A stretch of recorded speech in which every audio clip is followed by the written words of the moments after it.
Congressman, let's talk about the letter. And is there any possibility in your mind, and if so, how strong, that there might have been people in our intelligence community, not rank and file, that perhaps outsourced what would be illegal intelligence gathering to our allies, random countries like Great Britain, Australia, maybe Italy?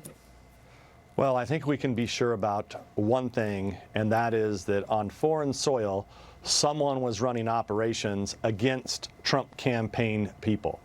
Now, we don't know if that was our government, if it was the British government, or if it was some type of firm of some kind that was doing it. But I think it is definitely a fact, Sean, that at least on British soil, possibly on Italian soil, there were activities going on that we need to get to the bottom of. And look, it's been very frustrating because we've been asking these questions and we're not getting them from places like the FBI. So as you probably know, the president is getting ready to head to London here in a couple weeks to spend time with the Queen. I've spent a lot of time with the intelligence officials from the UK. And so, look, I think we need to get some answers here. Congressman, we now know, and it's getting deeper every day, we know that in closed-door testimony, Bruce Ohr warned everybody in August of 2016 about the dossier being unverified, about Hillary paying for it, about Steele hating Donald Trump. We also know 10 days before the first FISA application was filed, signed by Jim Comey, that, in fact, upper echelon, again, not rank and file, FBI people, they were all warned, Department of Justice people warned that, in fact, Steele had a political agenda. He had an election day deadline. Now we also know that, in fact, spies were sent in vis-a-vis Stefan Halper for Carter Page, Papadopoulos, Sam Clovis, on top of the spying basically through the FISA warrant into all things Trump. What else are we going to find out? Well, I know this much about Christopher Steele, and that is in his dossier. You know, I've read plenty of intelligence reports. I've met with plenty of British officials that are in intelligence, not only in the UK, but here and abroad. They've been very valuable allies to us.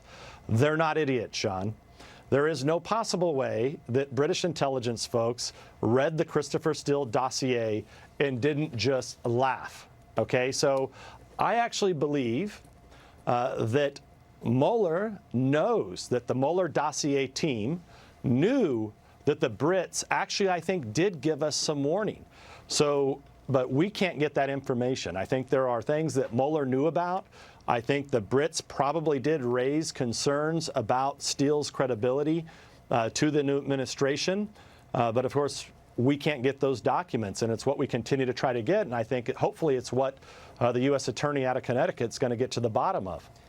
Is this a true statement that with all the warnings ahead of time, that the FISA applications with your memo, Grassley Graham memo, bulk of information, unverified, Clinton bought and paid for, they lied by omission, and they lied straight up saying it was verified, but we know it's an unverifiable document. Now we know Steele doesn't stand behind it, that this was a premeditated conspiracy to commit fraud on a FISA court. Do you believe that, as I do?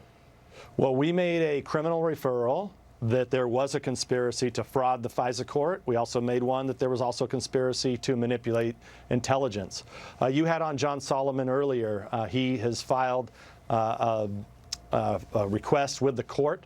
The easiest way to clean this up and the quickest way would be for the FISA court itself, for the FISC, the secret court, to come out and take action against all of these top-level people at the Department of Justice and the FBI who fraudulently produced information to the court.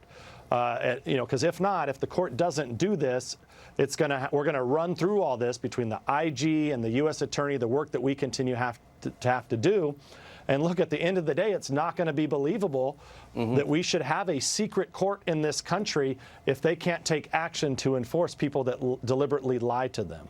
Do you believe Robert Mueller has something to answer for when it comes to when did he know that there was no collusion? A, B, if you have time for old tax returns, loan applications, and taxi medallions, and morning raids with guns drawn at 4 a.m. with unarmed people and 30 people doing it, and he didn't get to the dossier that Well, literally the New York Times is suggesting he knew is the day Russian he walked in the disinformation? door. Yeah. He knew the day he walked in the door that there was no evidence of collusion. But the Mueller dossier, as we've talked about in the last few weeks here, if people actually read it closely, they're going to find this is an absolute joke. He made up most of the information in his report based off of news stories. So you had circular reporting where you would have leaks from the Clinton campaign, leaks from FBI, runs in a news story. And lo and behold, after $40 million, what do we have? We have those And when news all stories this comes regurgitated out, to the American public. Your 5 buckets are revealed. What will the average American think? Well, I think they will say that someone needs to be held accountable for their actions. And no American would want to be treated the way that many Americans were treated in this country, especially the President of the United States. Devin Nunes, Congressman, California, thank you. When we